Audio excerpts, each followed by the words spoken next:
പോട്ടെ പോട്ടെ വലിയ വലിയ പിടിച്ചോടി ബിജു ആള് വേണോ? ഇന്നത്തെ സ്പെഷ്യല് ചക്ക, അതുപോലെ തന്നെ ചിക്കൻ പെരട്ട്, ചിക്കൻ കാന്താരി. നമ്മുടെ വീടിൻ്റെ തൊട്ട അയൽവക്കത്താണ് ഒരു പ്ലാവ്. അവരുടെ വീടിൻ്റെ മുകളിൽ അത് അപകടാവസ്ഥയിൽ നിൽക്കുകയാണ്. അത് മുറിക്കുന്ന ദൃശ്യങ്ങളാണുള്ളത്. ഇത് ചെറിയൊരു കാരക്ക മരമാണ് സംഭവം. ഇത് അയൽവക്കത്തുണ്ടായിട്ട് നമ്മൾ പെട്ടെന്ന് അറിഞ്ഞില്ല. അതുകൊണ്ട് എന്തൊരു ഭംഗിയിലാണ് നിൽക്കുക. ഇതൊന്നും അല്ല, ഇതും അപ്പുറത്തൊരെണ്ണം നിൽക്കുന്നത്. ഇവിടെ നിന്ന് നോക്കിയാൽ അറിയാൻ പറ്റും അതിൻ്റെ വലിപ്പം എത്രയാണെന്ന്. ഒരു കാരക്ക മരത്തിൻ്റെ വലിപ്പം എത്രയാണെന്ന് അറിയാൻ പറ്റും. അതിൽ നേരെ കാരക്കയൊക്കെ ഉണ്ട്. സംഭവം ഇത് കണ്ടോ, ഇത്രയും വലിയ കാരമരമാണ് നിൽക്കുന്നത്. നോക്കി എത്ര ഏരിയ അത് കിടക്കുന്നത് നോക്കി. അത്ര ഏരിയയിൽ ഭയങ്കര ഭംഗിയിലായി നിൽക്കുന്നത്.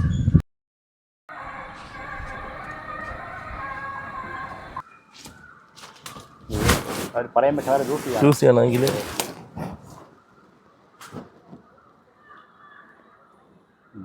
അങ്ങനെ മേളോട്ട് കയറിക്കൊണ്ടിരിക്കുകയാണ്.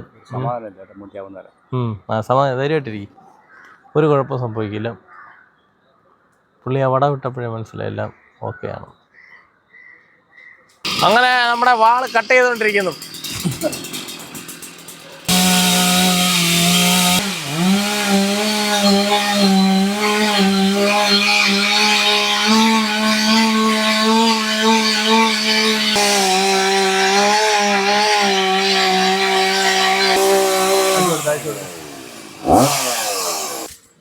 പോട്ടെ വലിയ വലിയ പിടിച്ചോടി ബിജു ആള് വേണോ?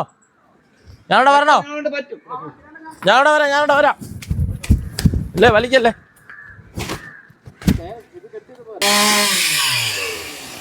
വരട്ടെ.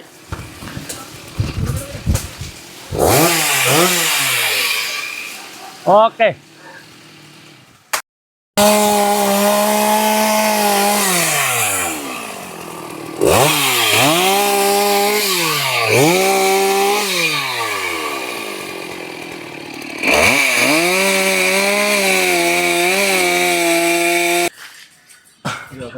അങ്ങനെ നമുക്കൊരു ചക്ക കിട്ടി. ഇന്നത്തെ പരിപാടി ഞായറാഴ്ച ഈ ചക്കയെ തീർക്കാം നമുക്ക്.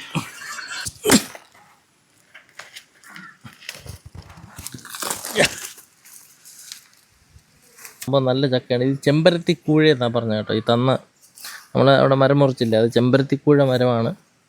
ചെമ്പരത്തിക്കൂഴ പ്ലാവാണ്.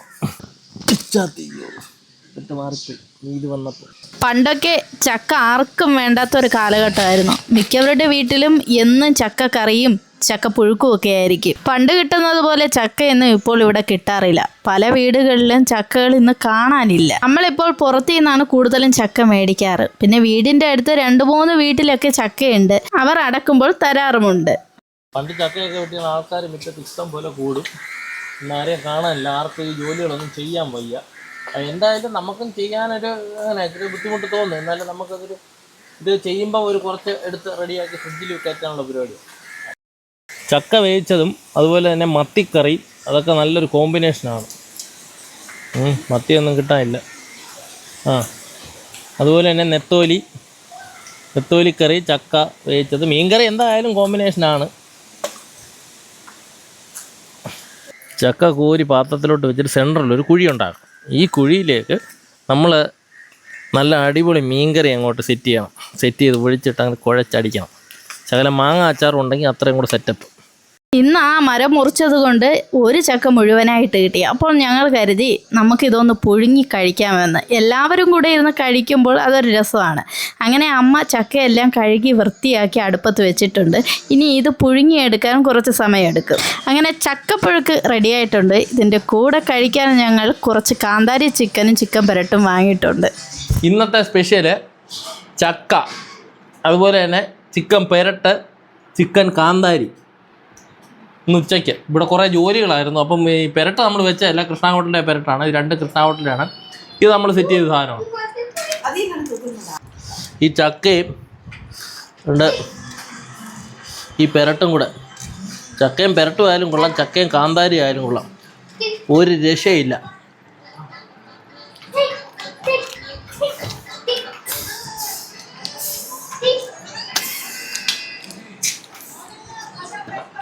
വീട്ടിൽ കുറച്ച് പണികൾ ഉണ്ടായിരുന്നതുകൊണ്ട് ഞങ്ങൾക്ക് വേറെ ഒന്നും ഉണ്ടാക്കാനുള്ള സമയം കിട്ടിയില്ല. അതുകൊണ്ടാണ് ചിക്കനൊക്കെ പുറത്തു നിന്ന് മേടിച്ചത്. അപ്പോൾ എല്ലാവരും അങ്ങ് ആസ്വദിച്ച് കഴിച്ചിട്ടുണ്ട് കേട്ടോ.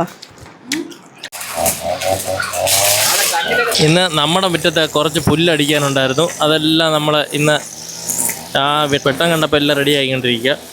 തീരെ കാടായി കിടക്കുമല്ലോ, വല്ല പാമ്പൊക്കെ കയറിയാലും.